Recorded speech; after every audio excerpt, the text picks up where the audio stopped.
Hi, my name is Becci and I work here at TCV Skelton Grange. Today I'm going to be talking to you about the season of winter. So what happens in the winter? It gets quite cold, and if we're lucky it might just snow.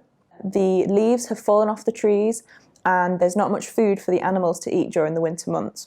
So they have to come up with quite a few different ways to cope with these tough conditions. So what do? Lots of different animals have different ways to cope. So some animals will hibernate. Hibernation is when the animal goes into a kind of deep sleep where their body slows down. This means that they don't have to go out and forage for food.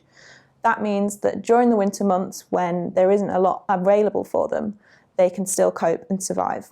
So some animals will move to warmer places during the winter months because it's too cold for them to survive here.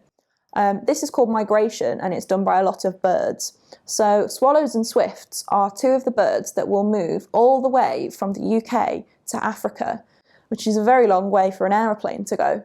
So they'll fly all the way there during the winter months when it is warmer in Africa than it is here.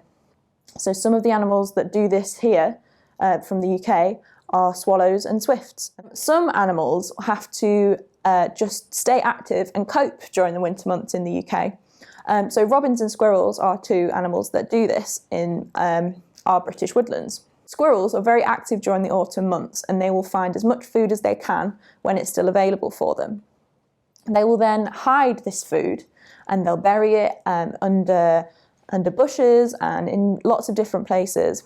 And then they have to remember where they've hidden their nuts so that they can survive through the winter. Some squirrels will hide all their nuts in one place. This is great if they can remember where that place is, but if they forget, they are going to struggle to survive during the winter and they might go very, very hungry. Some squirrels will hide their nuts in lots of different places. Quite often they'll hide them quite close together, but not all in one clump. This means that they have to remember more than one place, but they're likely to find at least some of their nuts.